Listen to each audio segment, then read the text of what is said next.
Hello friends, welcome to our channel. இன்றைக்கி நம்ம ஒரு சூப்பரான வேலையை பற்றின தகவல் தான் பார்க்க போகிறோம். அதாவது தமிழகம் முழுவதும் ஊராட்சி செயலருக்கான வேலைவாய்ப்பு அறிவிச்சிருக்காங்க, அரசாணை கொடுத்துருக்காங்க. இப்போ இதை பற்றின மொத்த இன்ஃபர்மேஷன் தான் இந்த வீடியோ பார்க்க போகிறோம்.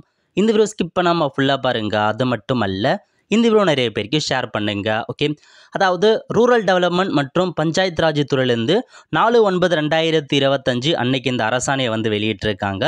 தமிழகம் முழுவதும் காலியாக உள்ள பஞ்சாயத்து செக்ரட்டரி வேலைவாய்ப்பு இருக்கு பாருங்க, அதை நிரப்புவதற்கான புதிய வழிகாட்டு நெறிமுறையை வெளியிட்டிருக்காங்க. அதை பற்றி பார்க்கலாம். ஓகே, இந்த வேலைக்கான கல்வி தகுதி 10ஆம் வகுப்பு பாஸ் பண்ணால் போதுமானது. ஏஜ் லிமிட்டை பொறுத்த வரைக்கும் ஜென்ரலுக்கு 18 வயசுலேருந்து 32 வயசுக்குள்ளே இருக்கவங்க அப்ளை பண்ணலாம். பிசி எம்பிசியை பொறுத்த வரைக்கும் 18-34, எஸ்சிஎஸ்டி வீடியோவுக்கு 18-37 வயசுக்குள்ளே இருக்கவங்க அப்ளை பண்ணலாங்க.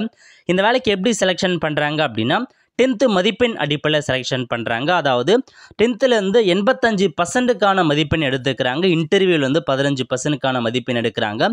டோட்டலாக 100%க்கு உங்களுக்கான செலெக்ஷன் ப்ராசஸ் இருக்க போதுங்க. ஸோ செலக்ட் பண்ணுறதை பற்றி கொடுத்துருக்காங்க. எவ்ரி இயர் 1 ஜூலை 2000, அதாவது எவ்ரி இயர் ஜூலை மாதம் பார்த்தா வேக்கன்சி கால்குலேட் பண்ணி இதை நீங்கள் நடவடிக்கை எடுங்க அப்படின்ற மாரி அறிவிச்சிருக்காங்க.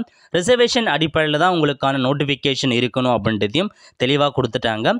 ஸோ எப்படி அப்ளிகேஷன் நீங்கள் கொடுக்கணும் அப்படின்னா, எம்ப்ளாய்மெண்ட் ஆஃபீஸில் மூலமாக நீங்கள் நோட்டிஃபிகேஷன் ரிலீஸ் பண்ணணும். அதேமாரி 2 பப்ளிக் நியூஸ் பேப்பர் இருக்குது பாருங்கள், அதில் நீங்கள் பப்ளிஷ் பண்ணணும் அப்படின்றதையும் சொல்லிட்டாங்க. ஸோ நோட்டிஃபிகேஷன் இங்கிலீஷ் மற்றும் தமிழில் 2த்துலையுமே இருக்கணும் அப்படின்றதையும் உங்களுக்கு மென்ஷன் பண்ணியிருக்காங்க. கட்டாயமாக 10th பாஸ் பண்ணியிருக்கணும். அதேமாரி 8th வரைக்கும் நீங்கள் தமிழ் மீடியத்தில் படிச்சிருக்கணும் அப்படின்றதையும் சொல்லியிருக்காங்க.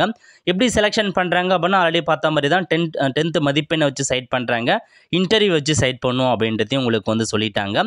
ஸோ எப்படி அப்ளை பண்ணலாம் அப்படின்னா, வெப்சைட் கொடுத்துருக்காங்க, tnaudi.government.in. இந்த வெப்சைட் மூலமாக தான் ஆன்லைன் அப்ளிகேஷன் கொடுப்பாங்க. அப்போ நீங்கள் போயிட்டு அப்ளை பண்ணலாம். டாக்குமெண்ட்டை பொறுத்த வரைக்கும் 10th mark sheet, date of பர்த்துக்கான ப்ரூஃப், ஜாதி சர்டிஃபிகேட், ப்ரியாரிட்டி சர்டிஃபிகேட் இதெல்லாமே கொண்டு நீங்கள் அப்ளை பண்ணலாம் அப்படின்னு சொல்லிட்டாங்க. அதேமாரி பாருங்கள் மற்ற இன்ஃபர்மேஷன்ஸ் பற்றி. ஸோ எப்படி ரேங்க் லிஸ்ட் பப்ளிஷ் பண்ணுறாங்க அப்படின்னா, முதல்ல உங்கள் 10th மார்க் யார் அதிகபட்ச மதிப்பெண் எடுத்திருக்காங்களோ அதுக்கேற்ற மாதிரி ஷார்ட் லிஸ்ட் எடுத்து அடுத்த கட்டமாக இன்டர்வியூக்கு கால்ஃபர் பண்ணுவாங்க. இன்டர்வியூக்கான அட்மிட் கார்டு எல்லாமே உங்களுக்கு வெப்சைட் மூலமாக டவுன்லோட் பண்ணிக்கலாம் அப்படின்ற மாதிரியும் சொல்லியிருக்காங்க. இன்டர்வியூ பொறுத்த வரைக்கும் உங்களுக்கு மொத்தமாக 15 மதிப்பெண் இருக்குது. Basic knowledge on the local body பற்றி 10 கொஸ்டினும், பர்சனாலிட்டிக்கு 5 மதிப்பெண்ணும் இதில் தான் உங்களுக்கான இன்டர்வியூ கேட்பாங்க. அதுக்கேற்ற மாதிரி ப்ரிப்பேர் ஆகிக்கோங்க. ஸோ ஃபைனலாக உங்களுக்கான ஃபைனலிஸ்ட் வெளியிட்டுருவாங்க. இதாங்க இன்ஃபர்மேஷன், நோட் பண்ணிக்கோங்க. விரைவில் உங்களுக்கு பார்த்தா இந்த வேக்கன்சி கொடுக்க போகிறாங்க. ஸோ சப்ஜெக்ட் பற்றிலாம் கொடுத்துருக்காங்க, எல்லாத்தையுமே நோட் பண்ணிக்கோங்க. விரைவில் நோட்டிஃபிகேஷன் வரப்போகுது. ஸோ கண்டிப்பாக நோட்டிஃபிகேஷன் வரும்போது யார் யாரெல்லாம் அப்ளை பண்ணலாம் அதை பற்றி நான் உங்களுக்கு இன்ஃபார்ம் பண்ணுறேன்.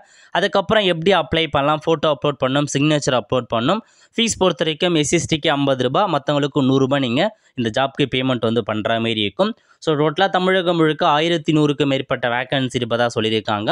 ஸோ கண்டிப்பாக இந்த வேலையை இப்போ அஃபிஷியலாக வரும்போது நான் இன்ஃபார்ம் பண்ணுறேன். இப்போதைக்கு அரசாணை கொடுத்துருக்காங்க, விரைவில் உங்களுக்கான ஜாப் அப்டேட் பண்ணுவாங்க. ஆல் த ஃப்ரெண்ட்ஸ், கண்டிப்பாக இந்த பிடிச்ச லைக் பண்ணுங்கள். அது மட்டும் அல்ல, இந்த வீடியோ நிறைய பேருக்கு ஷேர் பண்ணுங்கள். அடுத்த ஒரு நிலையில் சந்திப்போம். நன்றி, வணக்கம்.